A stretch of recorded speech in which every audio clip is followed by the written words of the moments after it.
El despojo patrimonial no constituye un daño colateral de la tiranía venezolana, ni una consecuencia aislada de la persecución política. Luego nos pusieron unos números. Mi número era el número 13, porque no tenías nombre y apellido, tenías un número, como en un campo de concentración. Por el contrario, se convirtió progresivamente en uno de los principales mecanismos de financiamiento y supervivencia de la estructura de poder instalada en el país.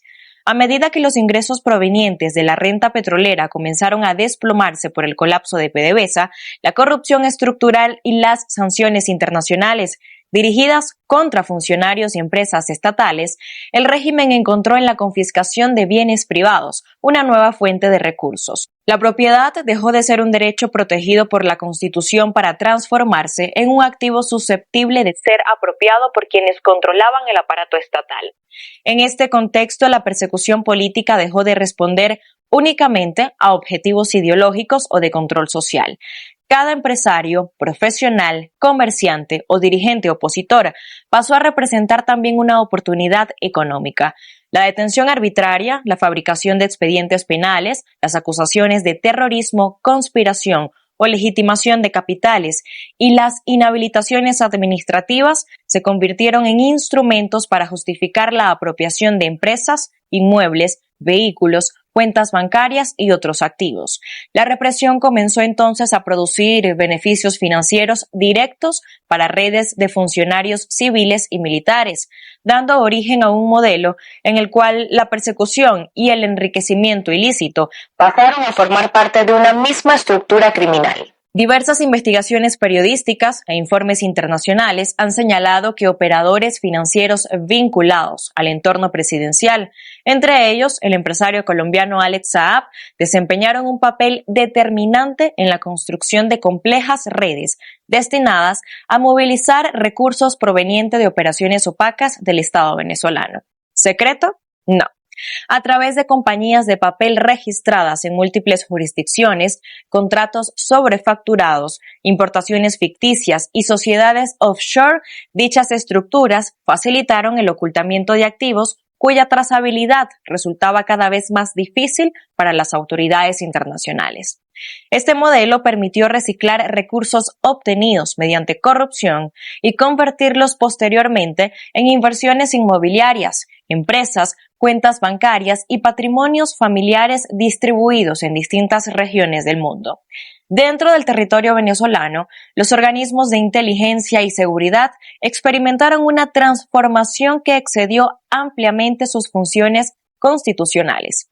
Instituciones como el SEBIN, la DIGESIN, las FAES y unidades especializadas de la Policía Nacional Bolivariana comenzaron a ser señaladas de manera reiterada por organizaciones de derechos humanos como actores fundamentales dentro de un esquema de persecución patrimonial. Las detenciones arbitrarias eran frecuentemente acompañadas por allanamientos sin orden judicial, ocupaciones de inmuebles, incautaciones de vehículos, congelamiento de cuentas bancarias y apropiación de empresas familiares. En numerosos casos, la devolución de estos bienes dependía del pago de elevadas sumas de dinero, la entrega voluntaria de propiedades o la firma de documentos bajo coacción. El fenómeno adquirió dimensiones especialmente graves cuando las víctimas eran consideradas opositores políticos. En tales circunstancias, el patrimonio completo de una persona podía convertirse en objetivo de confiscación informal. El aparato judicial, lejos de ofrecer garantías, operaba en numerosos casos como un mecanismo de legitimación posterior del despojo, mediante decisiones que consolidaban ocupaciones previamente ejecutadas por organismos de seguridad. Uno de los casos más ilustrativos fue el del médico cirujano Juan Torres, quien perdió arbitrariamente la clínica que había construido durante décadas de ejercicio profesional. ¿Cómo vivió todo este proceso? Mira, es un proceso bastante traumático por las condiciones en que uno es detenido sin ningún tipo de procedimiento formal o judicial, simplemente te agarran, te meten. En mi caso fue peor porque me agarraron con mi esposa llegando al trabajo.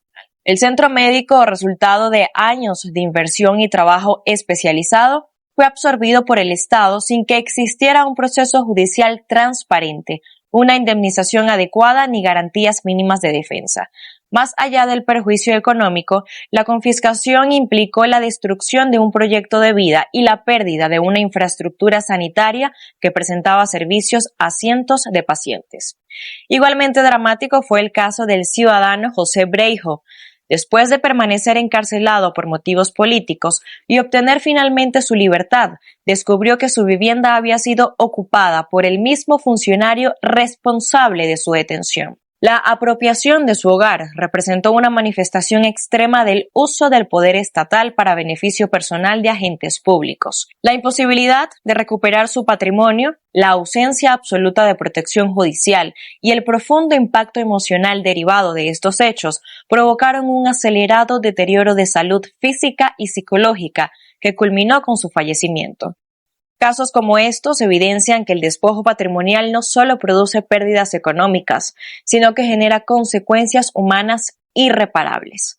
El mecanismo no se limitó a propiedades inmobiliarias.